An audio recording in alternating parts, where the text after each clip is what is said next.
Assalamualaikum warahmatullahi wabarakatuh. Waalaikumsalam warahmatullahi wabarakatuh.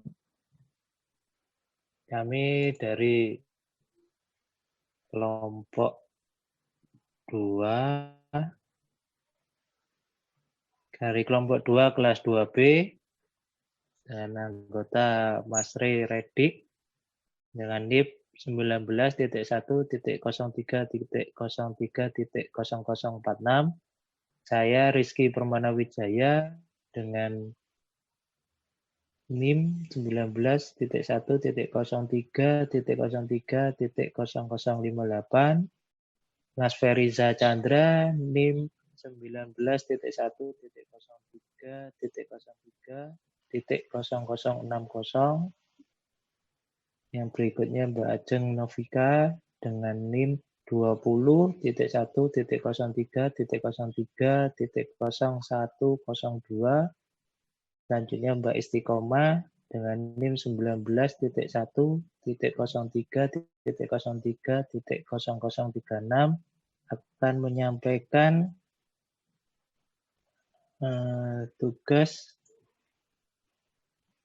mata kuliah manajemen inovasi yang mengangkat kasus pelanggaran hak cipta foto di ranah digital. Kasus yang pertama, pada tahun 2013, seorang fotografer mengajukan gugatan terhadap BuzzFeed, yaitu ia mengklaim bahwa BuzzFeed telah melanggar hak cipta salah satu foto yang ia posting di Flickr pada tahun 2009. Fotografer tersebut meminta BuzzFeed untuk membayar ganti rugi hingga mencapai 3,6 juta US dollar atau sekitar 48,2 miliar. BuzzFeed bukan satu-satunya media yang pernah tersandung kasus pelanggaran hak cipta akibat menggunakan foto orang lain. Yang kedua, kasus kedua, agensi stok foto berbasis di Amerika Serikat, Getty Images, dan media berita internasional agensi French Press pernah mengklaim hal yang sama. Kasus yang ketiga, seorang fotografer internasional bernama Daniel Morel menggugat kedua perusahaan tersebut karena telah menggunakan foto yang ia posting ke Twitter tanpa izinnya. Setelah melalui proses hukum, Morel akhirnya memenangkan gugatan tersebut dan mendapat ganti rugi sebesar 1,2 juta US dollar atau sekitar 16 miliar. Nah, dari kasus-kasus tersebut dapat dibagi jenis hak cipta yang ada di ranah digital atau foto yang dengan lisensi Creative Commons. Yang pertama traditional copyright, kedua Creative Commons, yang ketiga public domain. Traditional copyright adalah mempunyai pengertian bahwa pemilik foto atau gambar dengan copyright memegang hak cipta penuh terhadap karyanya. Artinya, foto tersebut tidak bisa digunakan atau diperbanyak atau dipublikasikan tanpa seizin dari pemiliknya. Seluruh foto atau gambar orisinil dilindungi oleh hak cipta ini ketika dibuat. Untuk selanjutnya, monggo teman-teman yang akan melanjutkan.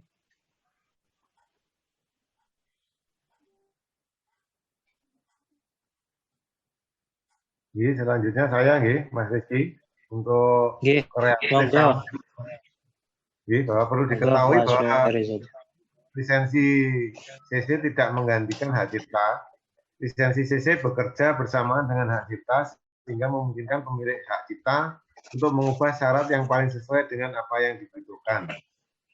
Orang yang memasang lisensi CC pada foto atau gambar mereka bisa memilih salah satu atau lebih dari 4 jenis kondisi ini, yaitu 1.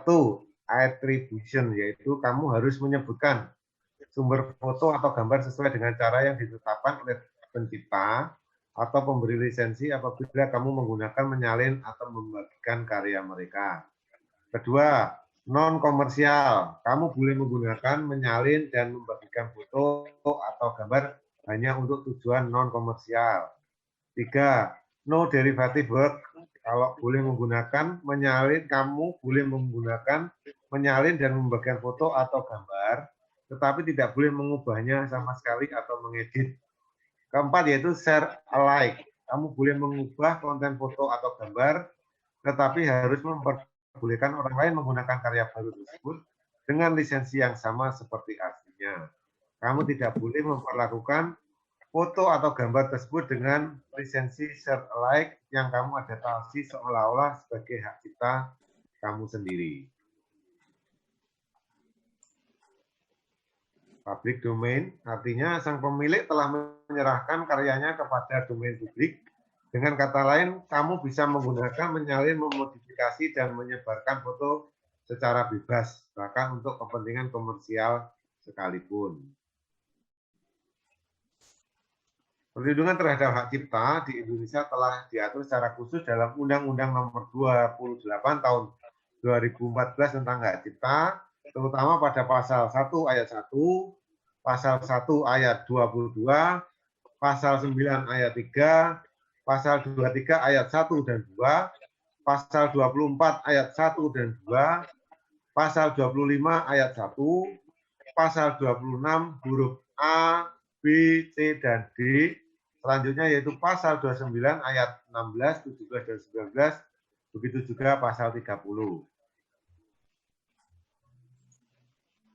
Pasal 1 ayat 1 Undang-Undang Nomor 8 Tahun 2014 tentang hak cipta tadi adalah hak cipta adalah hak eksklusif pencipta yang timbul secara otomatis berdasarkan prinsip deklaratif setelah suatu ciptaan diwujudkan dalam bentuk nyata tanpa mengurangi pembatasan sesuai dengan ketentuan peraturan perundang-undangan. Pasal 1 ayat 22 Undang-Undang tentang hak cipta tahun 2014 menjelaskan pengertian dari lembaga manajemen kolektif. Lembaga manajemen kolektif adalah institusi yang berbentuk badan hukum nirlaba yang diberi kuasa oleh pencipta, pemegang hak cipta, dan atau pemilik hak terkait guna mengelola hak ekonominya dalam bentuk menghimpun dan mendistribusikan royalti. Monggo selanjutnya.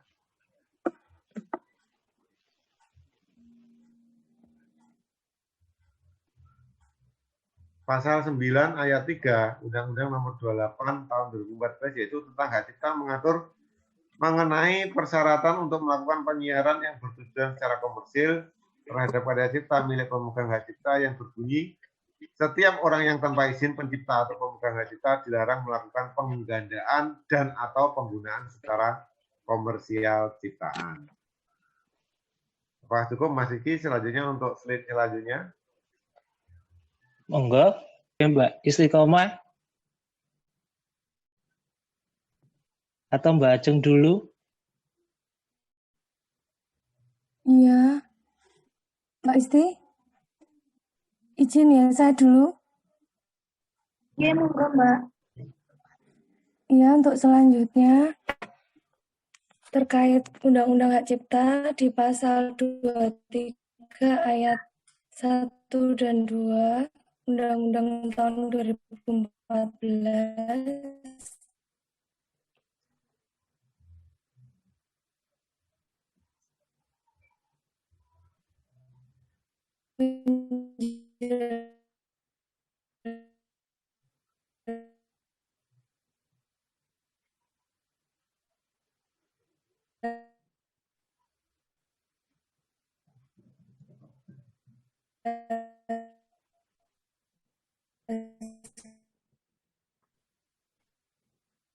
ekonomi, hak ekonomi pelaku, hak melaksanakan seni,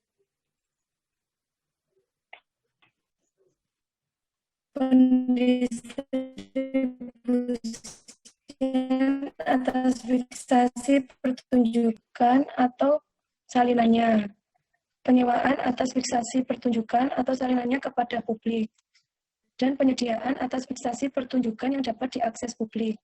Penyiaran atau komunikasi sebagaimana dimaksud pada ayat 2 huruf A tidak berlaku terhadap hasil fiksasi atau penyiaran atau komunikasi kembali yang telah diberi izin oleh lembaga penyiaran yang pertama kali mendapatkan izin pertunjukan. Pendistribusian sebagaimana dimaksud pada ayat 2 huruf D tidak berlaku terhadap karya pertunjukan yang telah difiksasi, dijual atau dialihkan.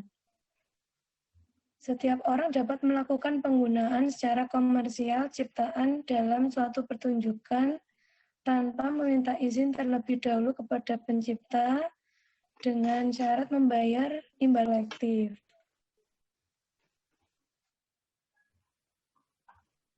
Slide selanjutnya, Mas.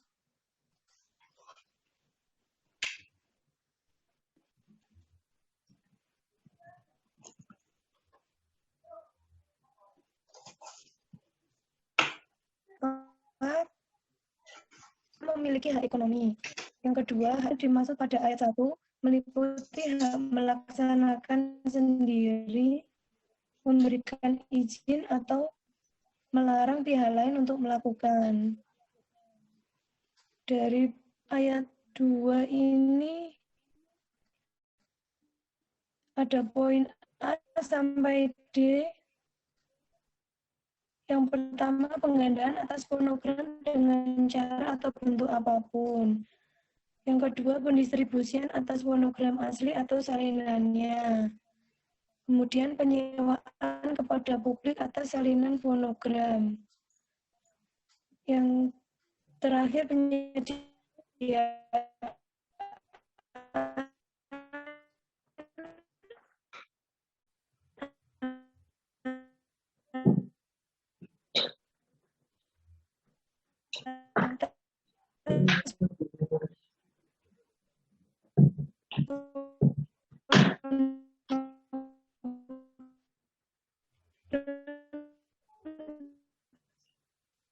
dengan atau tanpa kabel yang dapat diakses publik.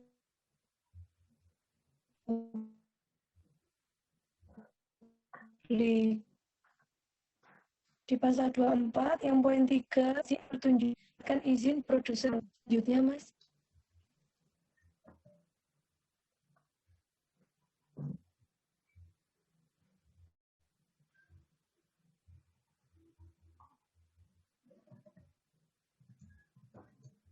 Slide 14.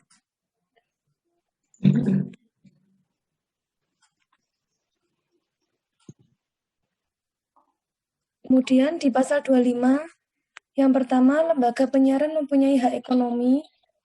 Yang kedua, hak ekonomi lembaga penyiaran sebagaimana dimaksud pada ayat 1 meliputi hak melaksanakan sendiri, memberikan izin, atau melarang pihak lain untuk melakukan A. Penyiaran ulang siaran, B. Dan atau D. Penggandaan fiksasi siaran. Orang dilarang melakukan penyebaran tanpa izin dengan tujuan komersil atau konten karya siaran ke penyiaran. Dilanjutkan teman yang lain. Mbak, saya lanjutkan dari pasal 26, Mbak ya. Ya. Ini pasal 26 ketentuannya sebagaimana dimaksud dalam pasal 23, pasal 24, dan pasal 25. Tidak berlaku terhadap A.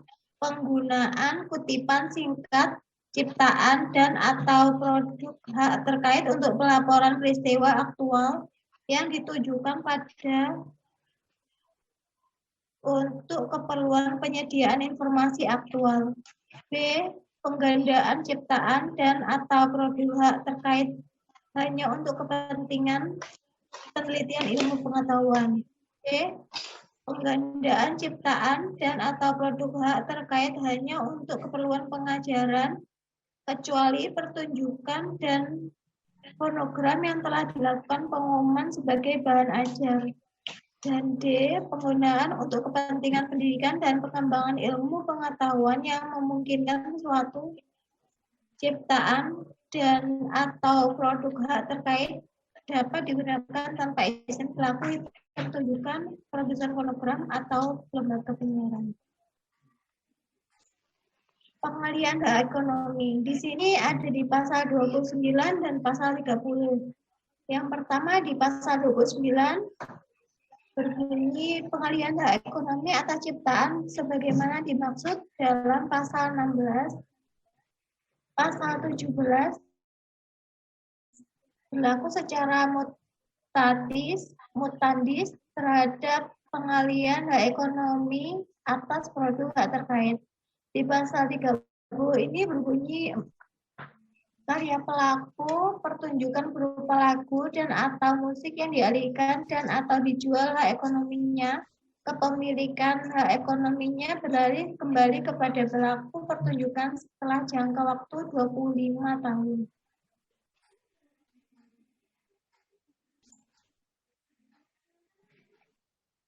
Resiko perselisihan hak cipta itu yang pertama dapat mengakibatkan dan beresiko hukum yang jelas. Yang kedua, merugikan pemilik hak cipta secara material dan imaterial. Yang ketiga, resiko phishing data-data pengguna penghasil data. Yang keempat, penghasil data forgery yang menyesatkan. Yang kelima, merusak kredibilitas akademik. Yang pertama, saya akan menjelaskan tentang resiko hukum yang jelas. Di sini hukum mengenai tindakan plagiarisme telah diatur dalam pasal pelanggaran hak cipta yang disahkan sejak tahun 2002. Pasal tersebut dengan jelas telah mencantumkan ancaman hukuman penjara mulai dari 1 bulan hingga 5 tahun serta denda sebanyak 500 juta hingga 5 miliar rupiah. Karena masa hukumannya tidak main-main, jangan sekali-kali berani untuk melanggar hak cipta. Yang kedua, ini merugikan pemilik hak cipta secara material dan imaterial. Maksudnya ini plagiarisme mampu menimbulkan kerugian pada si pemilik aslinya secara material dan imaterial.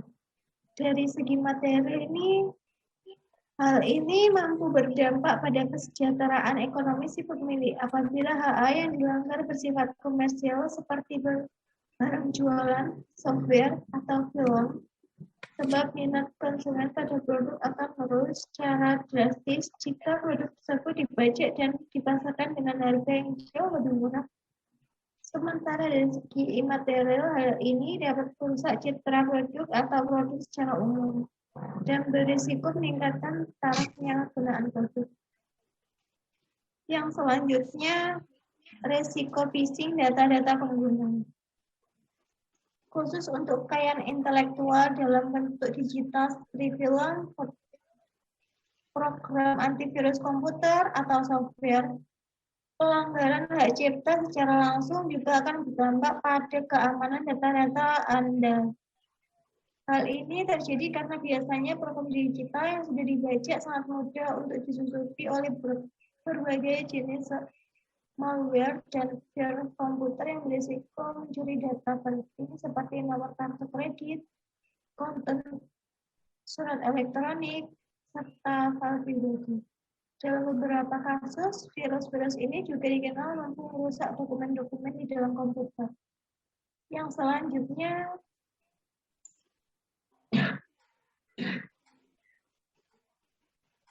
menghasilkan data forgery yang menyesatkan. Istilah dari forgery di sini mengacu pada publikasi data palsu untuk menutupi tindakan plagiat di internet. Ini sangat berbahaya untuk para pengguna internet secara umum karena data forgery akan memunculkan informasi yang menyesatkan yang tidak jelas asal-muasal datanya. Selain itu, tindakan pelanggaran jenis ini juga sulit dideteksi karena pemakaian data yang tidak akurat seringkali dapat menimbulkan sebagai prasarana yang membasmi plagiarisme. Yang selanjutnya,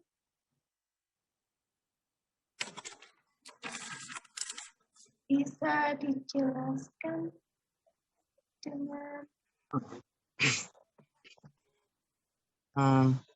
Yang selanjutnya merusak kredibilitas akademik, yaitu maksudnya seperti halnya contoh dalam dunia akademik, tindakan pelanggaran hak cipta dalam bentuk plagiarisme karya tulis sangat dilarang. Tindakan ini berdampak langsung pada kredibilitas Anda sebagai seorang sivital akademik, serta merugikan institusi atau kampus Anda secara umum. Angka plagiarisme bahkan bisa menurunkan tingkat kredibilitas lembaga pendidikan. Oleh karena itu, jangan sekali-sekali menganggap remeh hal ini. Karena Undang-Undang Plagiarisme membatasi pencatatan karya orang lain 10% dari total tulisan yang Anda buat. Untuk mengecek presentasi ini dapat digunakan perangkat plagiaris cracker yang tersedia di internet. Masih bisakah menggunakan foto milik orang lain untuk konten digital? Tentu saja bisa. Saya dan rekan-rekan sejawat di penulis.id juga tidak selamanya menggunakan foto milik sendiri dalam melengkapi konten digital. Namun, dalam hal yang harus mencantumkan saat menulis sumber, pencipta atau pemilik foto, nama dari pemilik, atau tautan menuju profil pemilik foto. Yang kedua, judul foto apabila tersedia. Cantumkan judul foto sekaligus tautan yang mengarahkan pada situs orisinal di mana foto tersebut dipost. Yang ketiga, tipe lisensi CC. Nama lisensi CC dan tautan menuju lisensi tersebut. Keempat, copyright notice jika pemilik punya permintaan lain yang harus dicantumkan pada penulisan sumber, maka cantumkanlah. Sudah.